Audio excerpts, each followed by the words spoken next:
any home can be a homestead, and we really and truly believe that. I think people are realizing that they are part of nature, not separate from it. And I think that that whole thing can intertwine in what we call homesteading today. For a lot of urban and suburban homesteaders, that means not having a lot of land, but instead resources can also be like people, knowledge, relationships, and just keeping that curiosity kind of growing along with growing your own food.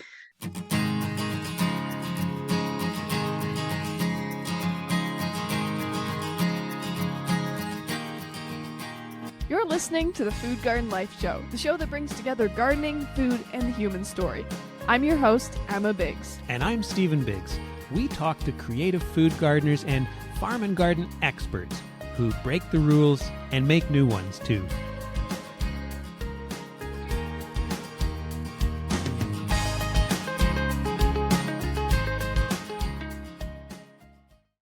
I see friends growing their own grains and wish I had the space to do it.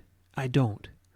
I have friends who can bushels of tomatoes every year. I wish I had the time to do that. I don't. The scale of what I do is small compared to what some people do. And the scale of what I do depends on how much time I have and how much space I have. The scale of what we do, though, sometimes depends on how creative we are. My friend Joanne, who inspired my rooftop garden, has a small shaded city yard. But she imagined a rooftop garden and created just that, highly productive. So a really big-scale veggie garden somewhere where there's not a lot of that going on.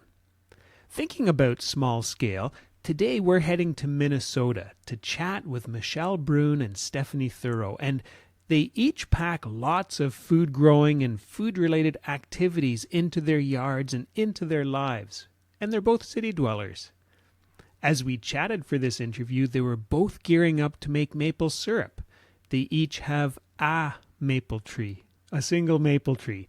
So if you've ever thought of moving for a bigger garden, for a homestead, for an idyllic life in a rural setting, tune in because they'll tell us about urban homesteading and living sustainably in community as opposed to living self-sufficiently and alone. They also have a great new book out called Small Scale Homesteading, a sustainable guide to gardening, keeping chickens, maple sugaring, preserving the harvest, and more. Now, here's our chat with Michelle Bruhn and Stephanie Thurow. Michelle and Stephanie, thank you both so much for joining us on the podcast today. Thanks for having us. Yeah, thanks, guys. We're really looking forward to chatting. And we thought it would be fun to start out by just exploring the idea of homesteading and what is homesteading. And I wonder, Michelle, could you tell us what do you mean when you talk about homesteading? Well, I definitely think that the idea of it has been changing over the last couple of years. And it really, I think it comes down to trying to live more sustainably. It can kind of be any home can be a homestead. And we really and truly believe that. I think people are realizing that they are part of nature, not separate from it. And I think that that whole thing can, kind of intertwine in what we call homesteading today. I think the whole identity of it is shifting. And it kind of comes down, it starts for a lot of people, I guess, with moving away from the current food system and eating more local and just kind of working with the resources maybe that we have around us. So for a lot of urban and suburban homesteaders, that means not having a lot of land, but instead resources can also be like people, knowledge, relationships, and just keeping that curiosity kind of growing along with growing your own food. And buying from farmers and so many other aspects. Something you said really jumped out at me, that any home can be a homestead. That goes against what I suspect a lot of people think about homesteading. Yeah, probably. But I really do believe that if it's kind of a state of mind that you do more with whatever you have, and being able to grow your own food is great, but you can also make soap or, change the way you bring things into your home, the way you use certain things or the way you don't use certain things also can all be part of it. Stephanie, did you have anything to add to that about what's homesteading to you? Michelle said it, I align with what she said, but I agree that it's becoming more sufficient with where you're planted. So like just little changes grow into a huge kind of way of life change. So I think you can have a homestead kind of anywhere. You don't need that acreage, and we certainly don't have it. And I feel that we are, urban homesteaders. So, and that's what the book is about. We tell people how we do things in the city, and people assume, I mean, just on social media, that I have acres. I mean, I live in a 50s built in the 50s neighborhood in a rambler. I have very little space, and the things we can do with it are always very surprising. Well, let's talk about how both of you came to be the urban homesteaders you are. Michelle, can you get us started? Yeah, well, I definitely always had like a love of the land. I think my dad was a Department of Natural Resources guy. My mom was a, avid perennial flower gardener. So I always had that part of, that gardening was always kind of in the background, or at least nature. And then I, got my big girl job and did all those things. And then I came back after living in Sweden for a while. I really think that it was small town Sweden too. So it was very slower way of life, lots more local food. I mean, there was a group of farmers that one had the cows, one had the pigs. We had like a community root cellar on the dirt road that we all, added to and took from. And it was just a whole different way. So eye-opening. And so I really wanted to be able to bring that back home. And then I, got back into marketing and worked crazy hours. And then I stepped away from that to kind of raise my kids and slowed back down, got back into gardening, and then, making soap and preserving the food and all the things. I think then being able to share that with others, I think is kind of what made my passion even stronger, I think. And Stephanie, what about you? How did you end up going down this homesteading path? Well, unlike Michelle, I really didn't have any interest in anything I do right now until my 20s. I grew up in Minneapolis. I didn't cook for myself until I moved out. I didn't do anything with gardening. I grew up with my grandparents. My grandma always had a garden, and I didn't really understand it. Why tend to these flowers all summer and then they die and then do it again. I didn't get it. So my journey started about 20 years ago when I just wanted to learn how to make pickles. And so I started with canning, and my now husband's aunt was the only person that canned at the time. So I asked her to teach me, and I went to her home in Eau Claire, and we spent a whole weekend canning maybe like 50 quarts of pickles and 30 quarts of beet and a couple kinds of jam. And after that, I was completely hooked. And so I just would can pretty much everything, more and more every year. And then I got really into fermentation. And then we bought our house, and it had a couple gardens, and I tried to keep stuff alive, but it would die by August, but I was learning. Every year you're learning. So every year we'd expand a little bit and plant more. And then when I finally had my daughter, that's when things really changed, because I was more aware of everything in our home, everything we were eating, and I wanted to do the best. And then she loves nature. So she would help me garden, and she would help me in the kitchen. And so now, I mean, we have lots of growing space, and we do homemade lotions and candles and tons of canning still and fermentation, but we do it all together. So slowly it grew into a way of life. It wasn't an immediate change. It was just something that happened, over the last 20 years. That's neat that it started out with something as basic as taking time to make pickles with a family member. Yeah, I never ever would have guessed. It's kind of like a big joke in my family, because if you knew who I was like as a teenager, you would never in a million years imagine I'd be who I am today. Yeah, well, I think that's something really great for people listening to take away, is the fact that you don't have to jump right in head first at the beginning. You can kind of just take little steps and you'll get where you want to go eventually. Exactly. I want to jump back to this idea of homesteading in the city that we talked about in the beginning, because I know so many people really think that they need a homestead, some kind of rural homestead with more space. Maybe we can start, Stephanie, with you just giving people examples of how you could homestead in the city. Yeah, sure. I was one of those people. I was searching for hobby farms for probably the last, geez, I was only going to stay in this home for 5 years, and now we've been here for 15. And I've spent many, many, many, many days looking for hobby farms around here because we have a lot of them. And then I decided, you know what? I can do so much right here. And it's a lot of work. I mean, I'm tired at the end of every day in the spring and the summer after, expanding the gardens or weeding them or whatever. So I actually think it's a good starting point, if you are living in the city or the suburbs, just start where you're at and you'll learn. Because I couldn't imagine if I would have jumped into a hobby farm. I wouldn't know what to do. I'd be overwhelmed. So the things I do here, like Michelle and I both have a maple tree. We have one large silver maple tree. We both tap our maple trees and make maple syrup.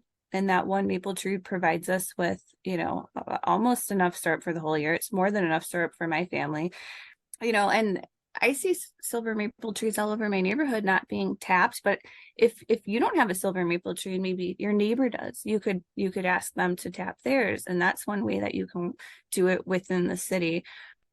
And just simple changes, or like start a compost bin in your yard or a small herb garden. You don't have to get into growing, hundreds of pounds of vegetables right away. Just start little and grow. And I have backyard chickens, but I only have 3. But with those 3 chickens, I get 800 eggs a year. And that is more than enough for my family because my husband and daughter don't really like eggs so much.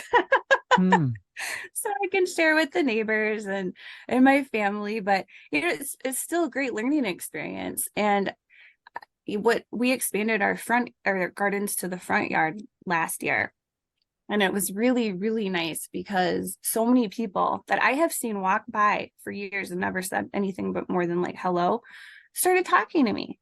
And so building community that way is great. And what my hope is that I can inspire other people to do more with what they have as well. And so a way that you could work together within your little community or just your neighborhood, even if just my block and the block across the street, if just, say the neighbor directly across the street grew some tomatoes and my neighbor next door grew a bunch of cucumbers and one down the road did potatoes, and we worked together and I had the chicken eggs. I mean, we would have a lot of food if we just worked together like that.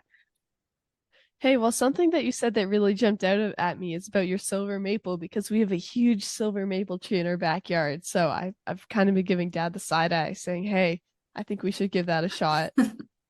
Yeah, you definitely should. I mean, Michelle and I both, it's like the first sign of spring. The temperatures get to above freezing during the day, below freezing at night, and it kicks off spring. And it's like a great tradition to have, and it's so delicious. I love that. There's just no better way to like welcome spring than to be hanging outside, like carrying sap through the snow, like to a fire. And it's for sure another way that the whole family gets involved, because my kids love tending the fire and they absolutely love the finished product. Could you describe for us, Michelle, what that looks like? What's this fire look like, and what's the syrup making process like for you? Well, yeah, so we tend to gather lots of 5-gallon buckets. We have Menards, so any food grade bucket, 5-gallon, works really well. We collect it in bags. There's also beautiful cans, or Stephanie, you have them. Do you call them cans? The collection pails. Yeah. Buckets, pails. Yeah. So, and I think that's one of the fun pieces of our book, is that we don't do everything the same. And so we kind of highlight sometimes how we do things differently. But yeah, so for our family, we're collecting in bags, we carry them to the buckets. And then once we have a lot, we have a big evaporation kind of pan that we set. Now we have specifically built a barrel stove to evaporate our maple syrup But we started out with just a fire with some bricks and an old like rickety system that kept some, old stock pots boiling with sap. So we've kind of evolved.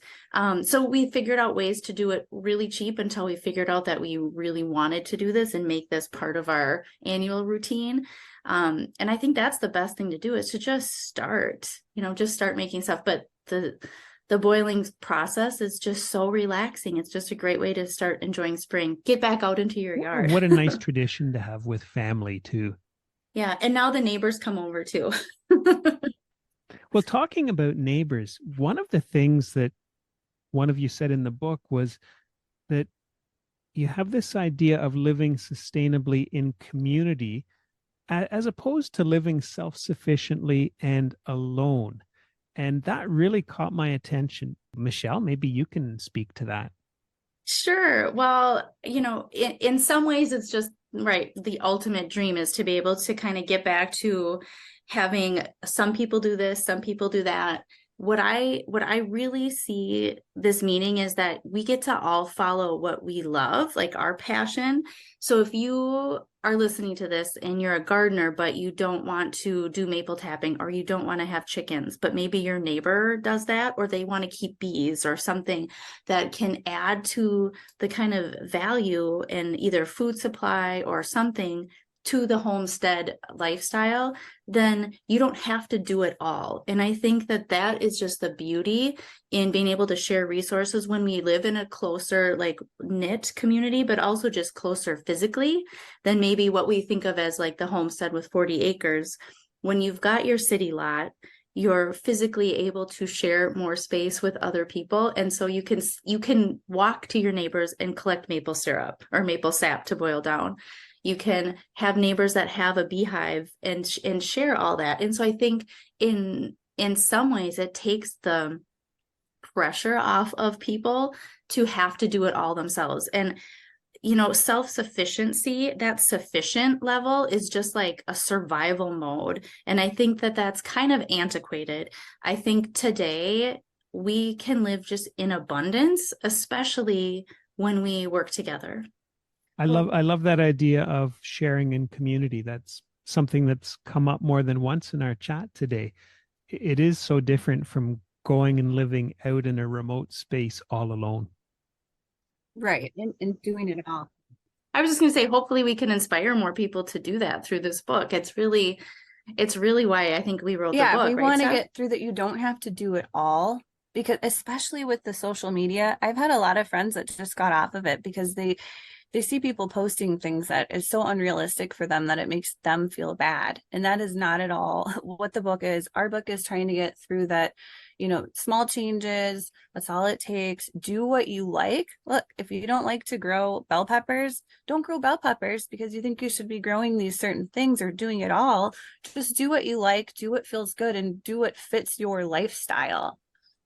That is some really great advice. And Emma, you're going to use that against me and say, don't grow eggplant, Dad, Yes, right? I'm totally going to use that against you.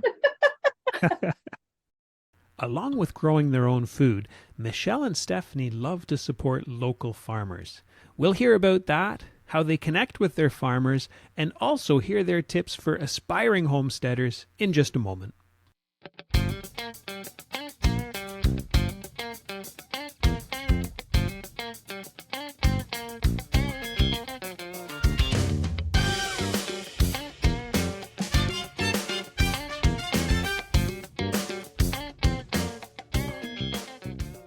A shout out to Toronto listeners. For Earth Day 2023, there is a fundraiser in support of Toronto urban growers. And if you don't know this group, Toronto Urban Growers, sometimes just called TUG, is an organization that's focused on urban agriculture and food security. They're big on growing awareness of urban agriculture and of cooking and just sharing food in general. A really great group. Now for the fundraiser, they're screening a film that I think will excite all gardeners because it's about soil. The film is called Kiss the Ground, and it's narrated by Woody Harrelson. It digs into regenerating the world's soils and talks about the role of soils in stabilizing climate. So for those of you in Toronto, you can go to kisstheground.eventbrite.ca to find out more. And this is in support of Toronto urban growers. Some new articles on the site at foodgardenlife.com. We have an article about how to make a wicking bed, an article about how to make sub-irrigated planters, which some people call self-watering planters, although to me that's a silly name because they don't actually water themselves. And then we also have a new article about how to pivot into a career in horticulture. That's all at foodgardenlife.com.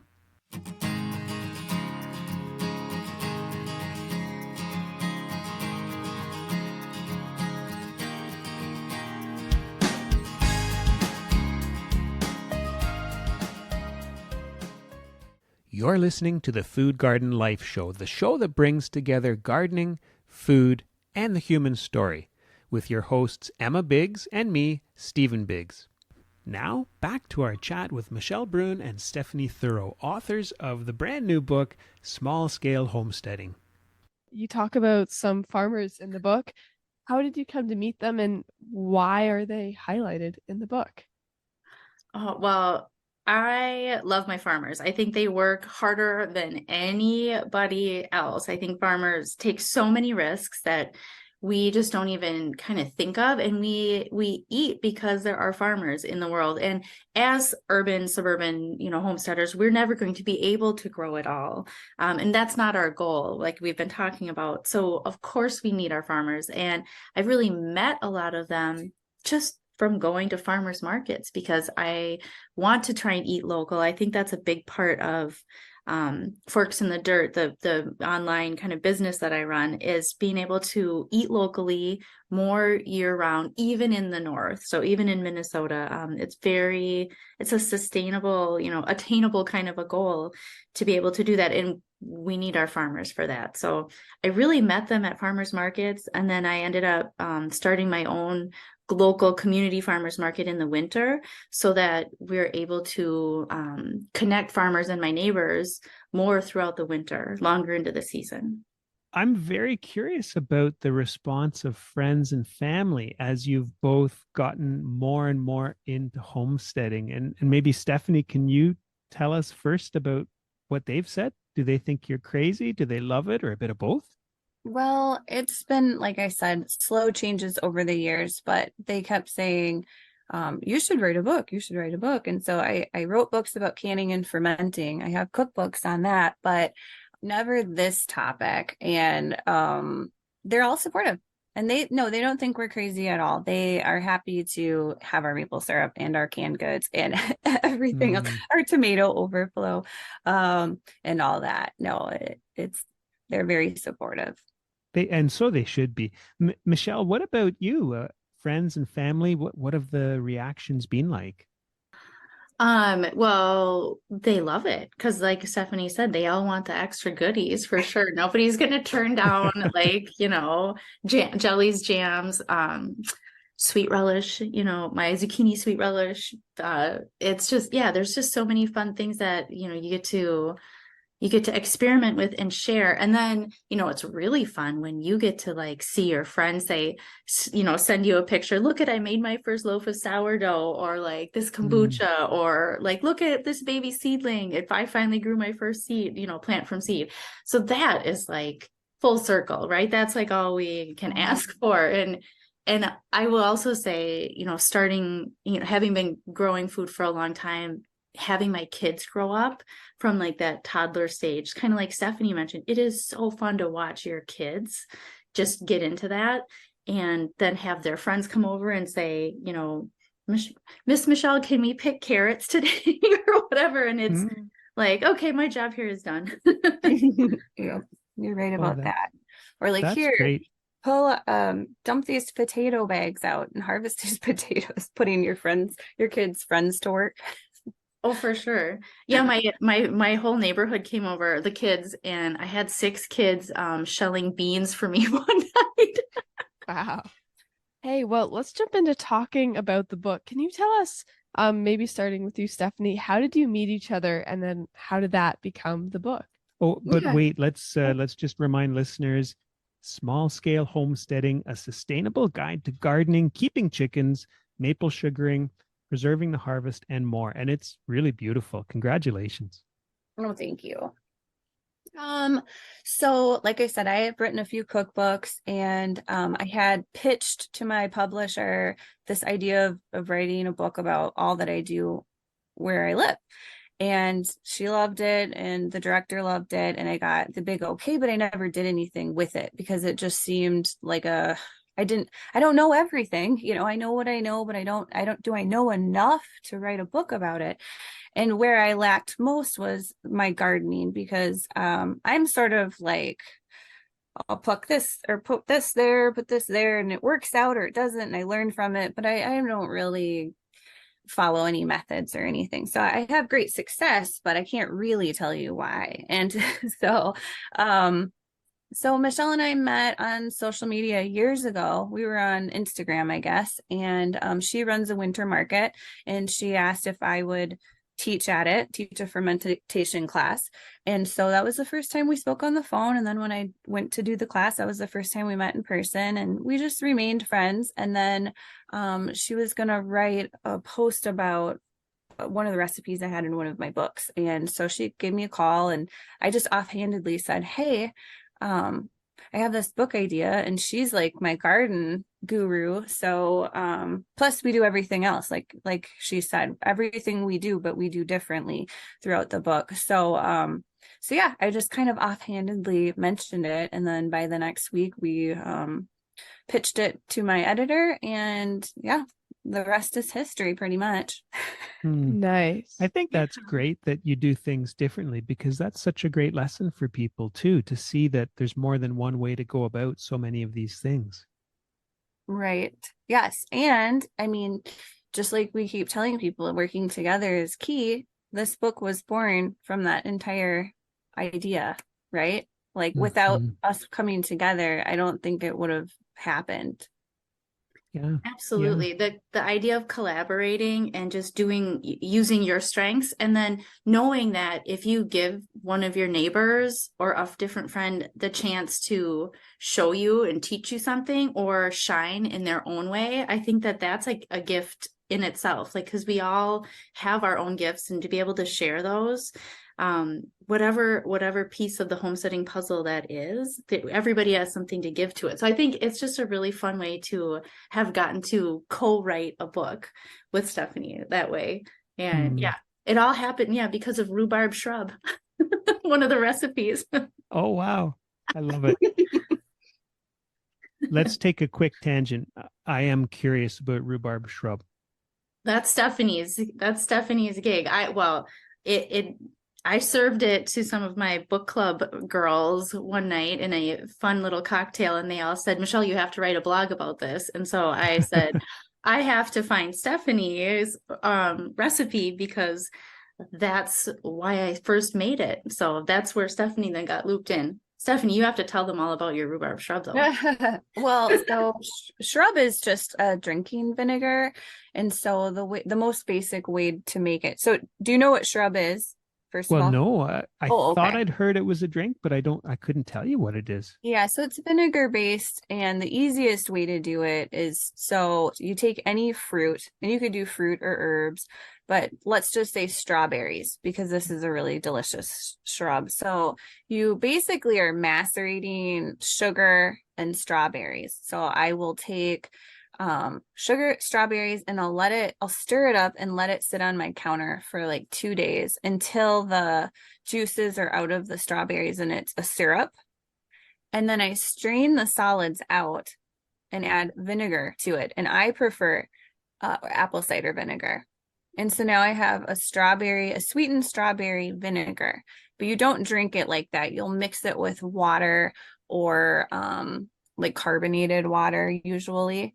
And it sounds kind of strange and really basic, but shrubs are so delicious. I mean, there's nothing I can even come up with to compare it. And so you can mix any fruits with it. And like I said, herbs or whatever you want to put in there to make these different flavor concoctions, but they're very good. And then if you want to mix in some vodka or other alcohol, you can make a cocktail. Otherwise, it's just a great, just a great mocktail even. And they're beautiful. So. Oh, that sounds good. And I think a guest a while back mentioned to me rosehip vodka. So I'm thinking about a rosehip vodka with a strawberry shrub. Yes, that sounds good. It's delicious. It's really refreshing in the summer, but I mean it's special in the winter. And yeah, they're fun. I can send you my recipe. Thank you. And I'll put that up with the blog post. That sounds good. Great. Well, that sounds delicious. And before we finish up, can you tell us about some top tips for people thinking about going down a homesteading path? And maybe we could start with you, Michelle. Well, I think to take a step back and just look at it as kind of a lifelong learning journey. There is no finish line, right? Like this is for fun. This is not for survival skills, right? Again, this isn't like for that self-sufficiency, fighting bears in the woods kind of a thing. This is to live more sustainably and a little bit more green in a lot of different ways. Start small and grow what your family loves. I think that's like the biggest thing. Or if you don't want to grow food, look at some other things that make the most sense for you and your family to do, but it has to be sustainable for you. Yeah.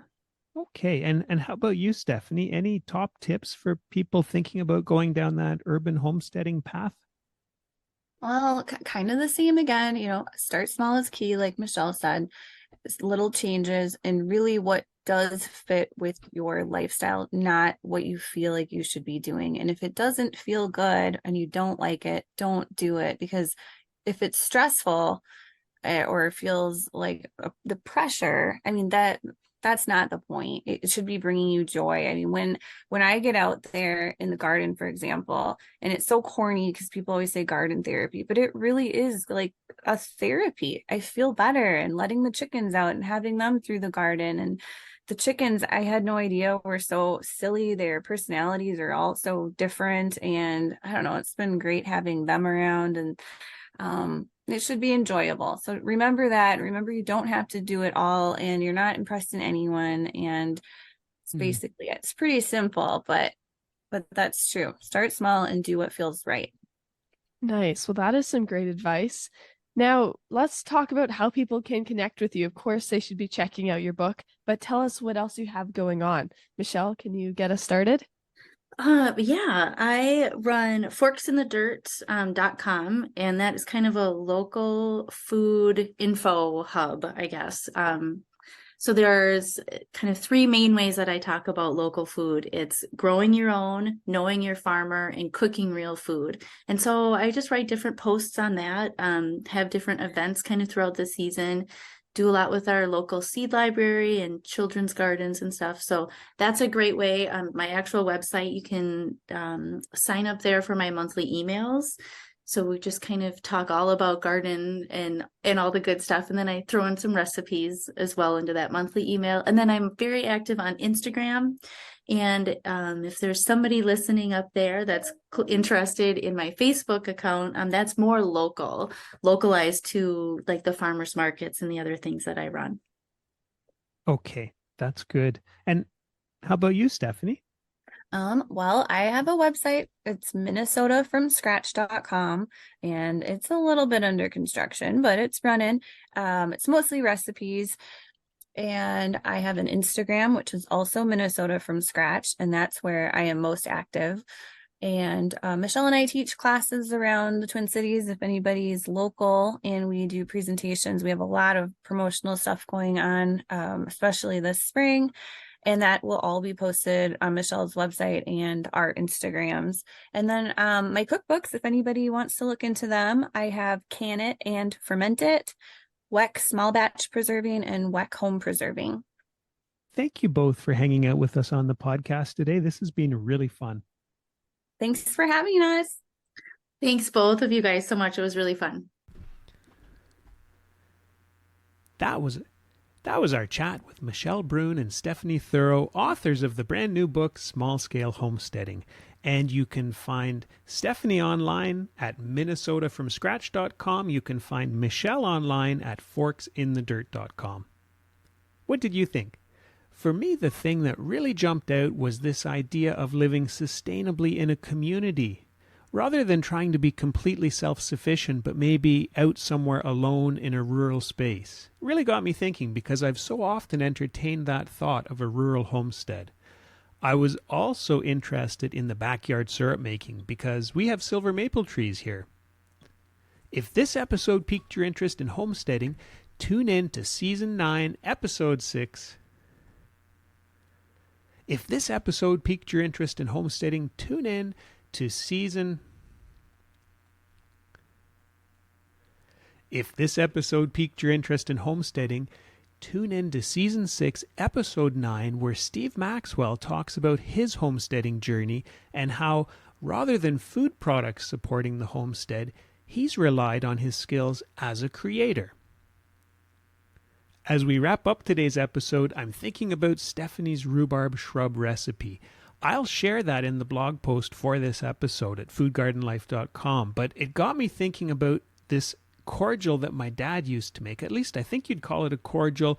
It was like a rhubarb syrup with an orangey flavor in it. I think he added orange juice, and it was really nice mixed with water or club soda, and it was divine with a splash of gin in it. Next week we're back here at the podcast, and next week Nikki Jabbour joins us from Nova Scotia to tell us all about using mini hoop tunnels. Do you have feedback or show ideas? Or just want to connect? Find us at foodgardenlife.com or on Instagram, Facebook, and Twitter, where our handle is foodgardenlife. And you can find me on my website, emmabiggs.ca, and on Instagram as emmabiggs_grows. If you're enjoying the Food Garden Life podcast, the easiest way to help us out is to leave us a review. Leave us a review at Apple Podcasts. You're listening to the Food Garden Life Show. I'm Stephen Biggs. And I'm Emma Biggs. Thanks for tuning in.